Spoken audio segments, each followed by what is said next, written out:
Estamos en el año 912 en Rouen. Roland, el temido vikingo, se encuentra acompañado por el arzobispo de la catedral para una ceremonia de gran importancia, el bautismo de Redón, marcando su conversión al cristianismo y simbolizando la nueva dirección que toma el fenómeno vikingo con instalaciones permanentes en los reinos que antes solo sufrían saqueos. Un año antes, en Saint-Clair-sur-Epte, el rey de Francia Occidental y Roland firmaron un tratado que cedía oficialmente parte de tierras al líder vikingo, estableciendo los territorios entre el Epte y el mar. Nacía así Normandía, la tierra de los hombres del norte. A cambio de su conversión, Redón se comprometió a asegurar la seguridad de la región, evitando las incursiones vikingas en los ríos y protegiendo el reino. Ceder tierras a un aventurero extranjero puede parecer drástico, pero el reino, al igual que gran parte de Europa occidental, sufre las consecuencias de décadas de saqueos que afectan a numerosas ciudades, incluida París, a la que nos detendremos más adelante. Antes de abordar el asedio de París de 885, presentemos brevemente el fenómeno de las incursiones vikingas.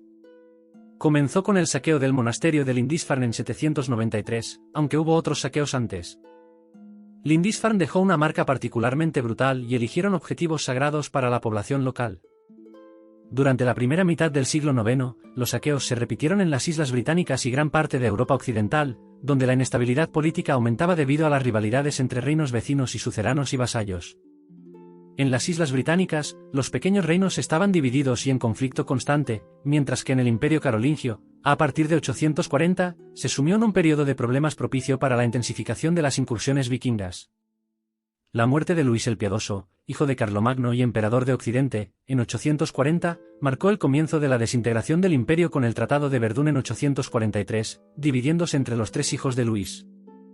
La rivalidad entre ellos llevó a conflictos que desorganizaron sus reinos y especialmente la defensa de las costas. Los vikingos, principalmente daneses y noruegos, vieron en la inestabilidad política de las Islas Británicas y del Imperio Carolingio una oportunidad para enriquecerse mediante incursiones organizadas por bandas vikingas sin coordinación entre ellas. Estas incursiones encontraron poca resistencia en general, ya que los vikingos comprendieron que podían adquirir riquezas más rápidamente y con menos riesgo al saquear en lugar de comerciar. La rapidez de acción de los vikingos se debía a su experiencia como comerciantes y marineros, conocedores de las rutas marítimas y de los lugares propicios para el botín. Además, contaban con la ventaja tecnológica de sus barcos, especialmente el famoso nar, maniobrable, con vela y capacidad para remar. Podían atacar lugares poco defendidos y con atractivas perspectivas de botín, como monasterios o abadías.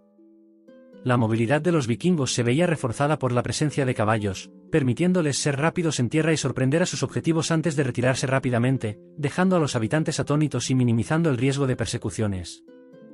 Este modus operandi se repitió y se intensificó a lo largo de la primera mitad del siglo IX, y el éxito de sus incursiones radicaba en su velocidad y sorpresa, sin necesidad de una fuerza numerosa. A medida que avanzaba la segunda mitad del siglo, las bandas vikingas se organizaban y contaban con más hombres, permitiéndoles lanzar operaciones más prolongadas y potencialmente más lucrativas. Conquistar territorios mal defendidos se convirtió en su objetivo, y capturaron tierras en Irlanda, Gran Bretaña, Austria y más. En cuanto a París, la ciudad fue atacada y saqueada en 845 por una expedición vikinga que contaba con unos 100 barcos. Devastaron la ciudad, incendiaron el monasterio de Saint-Germain-des-Prés y exigieron un danegeld, un pago a cambio de retirarse. El rey Carlos el Calvo les entregó 7,000 libras de plata. Otros saqueos vikingos ocurrieron en 857 y 861, nuevamente sin encontrar una defensa seria. En 885, una horda vikinga sin precedentes llegó a Austria y luego a Rouen y sus alrededores en julio. Liderada por varios jefes, incluyendo a Siegfried y Sinérico, quienes ya se habían destacado en un saqueo en 882, la horda se dirigió hacia París. El Imperio Carolingio había evolucionado desde los Tratados de Verdún, y el emperador Carlos el Gordo había logrado unificar los reinos bajo su autoridad. Sin embargo, las intrigas y las distancias seguían siendo desafíos. La defensa de Austria estaba a cargo del conde del Maine y marqués de Neustrie, Ragnol, cuyo ejército fue derrotado y él pereció en la batalla. Los vikingos tenían vía libre para avanzar hacia París. Les llevó aproximadamente 4 meses llegar a la ciudad, destruyendo el puente de Pont de l'Arche en su camino. Se cree que parte del tiempo lo dedicaron a capturar el fortificado Pont de l'Arche. Para asegurar sus retaguardias y ralentizar los refuerzos desde el este de Neustrie, los vikingos saquearon Pontoise sin resistencia significativa. Finalmente, el 24 de noviembre de 885, llegaron a París. La ciudad estaba conectada tanto al lado sur como al norte por dos puentes fortificados con almenas. Los pilares se habían estrechado para impedir el paso de los narvikingos.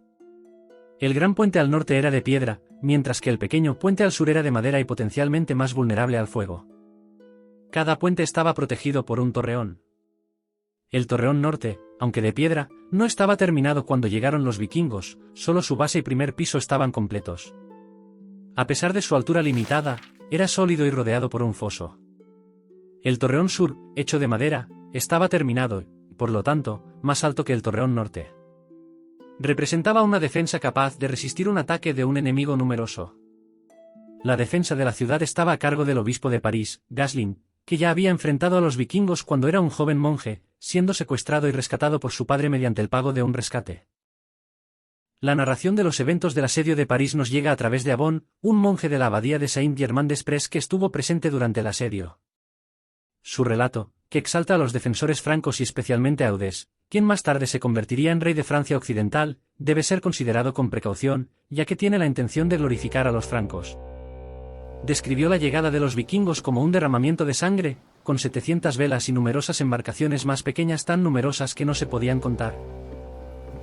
En trabajos más recientes de los historiadores menciona un ejército más modesto, que oscila entre 5,000 y 12,000 hombres, con un máximo de 300 barcos. Esto dejaba, sin embargo, una abrumadora superioridad numérica a los atacantes frente a la modesta guarnición de la ciudad. El ejército vikingo causó una fuerte impresión en los defensores y se dispuso a desembarcar en la orilla derecha del escenario, al norte de París, estableciendo su campamento alrededor de la iglesia al día siguiente. Una delegación vikinga penetró en la ciudad para iniciar negociaciones con los defensores en el palacio episcopal. Siegfried exigió el libre paso del ejército vikingo para remontar el escenario hasta la rica Borgoña y saquearla. Sin embargo, Gaslin y Eudes se negaron a acceder a esta solicitud, y el inicio de las hostilidades era inevitable. Al amanecer del día siguiente, los vikingos lanzaron su asalto contra el Gran Châtelet, probablemente porque este no estaba terminado y podía parecer menos impresionante que el Châtelet Sur. Lo bombardearon con proyectiles, flechas y balas de plomo lanzadas con sus ondas, pero la guarnición logró resistir el tiempo suficiente para que llegaran refuerzos de la ciudad. Gaslin lideró la defensa, pero el obispo resultó herido por un proyectil y tuvo que retirarse. La forma en que los vikingos intentaron tomar la torre no está clara, tal vez tenían cadenas o intentaron escalar el muro del Châtelet, cuya altura era relativamente baja. También podrían haber intentado forzar la puerta a hachazos, exponiéndose al fuego de los defensores. Al final del día, los francos se mantuvieron firmes y los vikingos no lograron tomar el Châtelet. Aunque se mencionan daños sufridos por la torre durante el asedio, posiblemente en la puerta, bajo la dirección de Gaslin y Eudes, los defensores llevaron a cabo reparaciones. También trabajaron en aumentar la altura de la torre construyendo una especie de estructura de madera que complementaba la construcción de piedra y se proyectaba más allá de ella, proporcionando un ángulo de tiro ideal sobre los enemigos en la base del muro.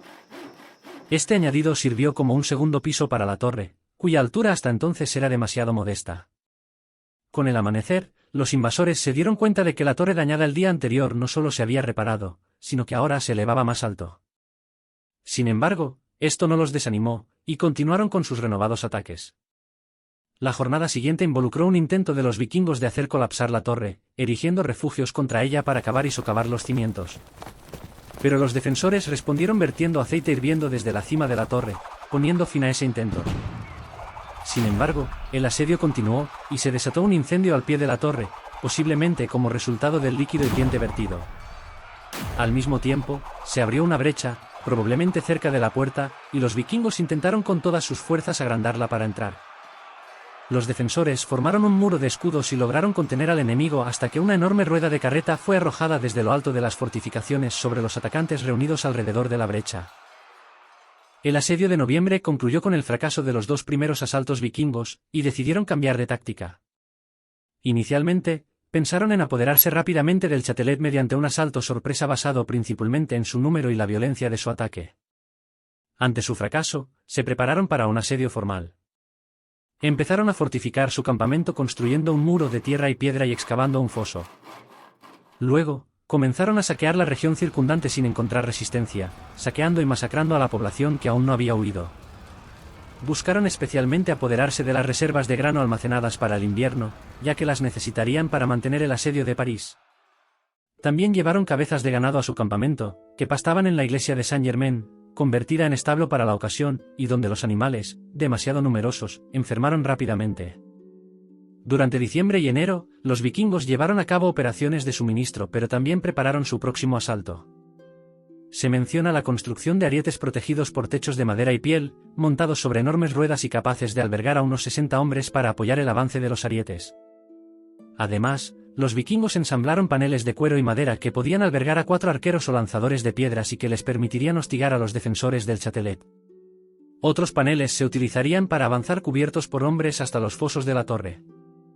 Se dice también que los vikingos construyeron catapultas, mientras que los francos hicieron lo propio para contrarrestarlas. Si quieres ver la segunda parte, por favor dale like y déjame un comentario. Hasta la próxima.